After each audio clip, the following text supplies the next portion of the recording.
नमस्कार बंधुरा स्वागत जानाच्छि रिम्पास किचेन उइथ गार्डेनेर आरेकटा नतून रेसिपिते। और आजकेर रेसिपि हलो टक झाल कुलेर आचार। और এই কুলগুলো আমি পেয়েছি আমার এক দাদুর বাড়ির উঠানের গাছ থেকে। আমাদের গ্রামে এখনো প্রায়শ বাড়িতেই এই টক কুলের গাছ দেখা যায়। আর এই টক কুল নাড়া দিলেই উঠোন জুড়ে টক কুলের সমাহার। আর সেখান থেকেই কিছু কুল নিয়ে নিলাম আমার এই রেসিপির জন্য। আর এই ছোট্ট কচি কাঁটাদের সাথে কুল পাড়তে পাড়তে আমিও ফিরে গেলাম আমার সেই শৈশবে। তো চলো দেখে নেওয়া যাক পুরো ভিডিও। দেখো অনেকটাই পরিমাণ কুল পেড়ে নিয়েছি। আর এই কুলগুলো আমি প্রায় 15 থেকে 20 দিন ধরে রৌদ্রে ভালোভাবে শুকিয়ে নেব।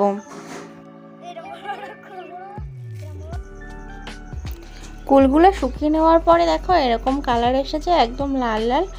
আর এই কুলগুলো আমি ভালোভাবে ধুয়ে এনেছি। এবার এগুলোকে আচার করব। আর ঠিক এই সময় এর মুখের এই কাঁটাটা ফেলে দেব।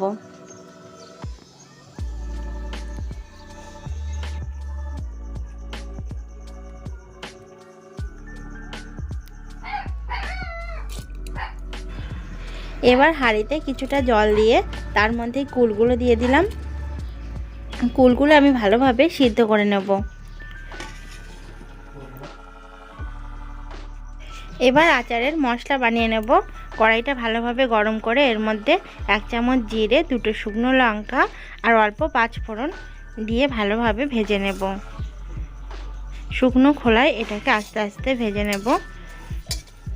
আর এই সময় গ্যাসের আঁচটা একদম কমিয়ে দেব। কুলটা 5 থেকে 7 মিনিট ধরে ভালোভাবে সিদ্ধ করে নিয়েছি। এবার এটাকে নামিয়ে নেব।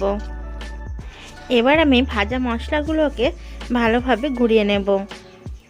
এই ভাজা মশলাগুলোকে একদম মিহি করে বাটবো না, আধা ভাঙা করে নেব।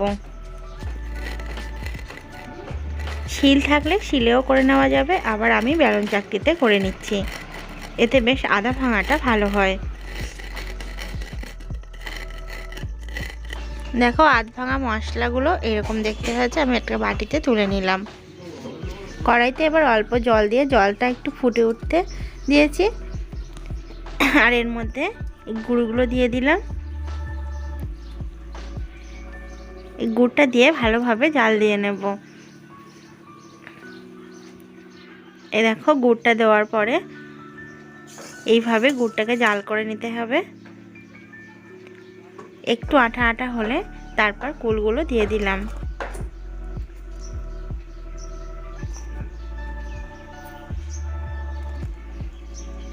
কুলগুলো দেওয়ার পর আরও প্রায় 10 থেকে 15 মিনিট এটাকে ফুটিয়ে নেব ভালোভাবে।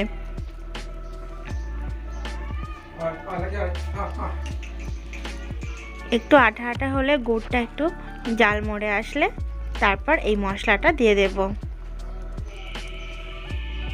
এই মশলাটা এই আচারের স্বাদকে অনেকটাই বৃদ্ধি করে,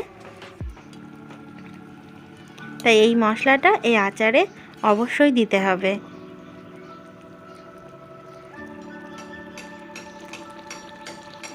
তো আমার আচারটা একদম হয়ে এসেছে, দেখতেই পাচ্ছ জলটা কতটা কমে গেছে। আর গুড়টা অনেকটা গ্রেভি হয়ে এসেছে আর আঠালো আঠালো হয়ে গেছে। দেখো রেডি হয়ে গেছে আমাদের কুলের আচার। এই টক ঝাল কুলের আচার কিন্তু খেতে খুব ভালো লাগে এই গরমের সময়। তো এরকম আরও ভালো ভালো রেসিপি পেতে আমার চ্যানেলটিকে অবশ্যই সাবস্ক্রাইব করে দিও। দেখা হচ্ছে নতুন কোনো রেসিপি নিয়ে। সবাই ভালো থেকো, সুস্থ থেকো।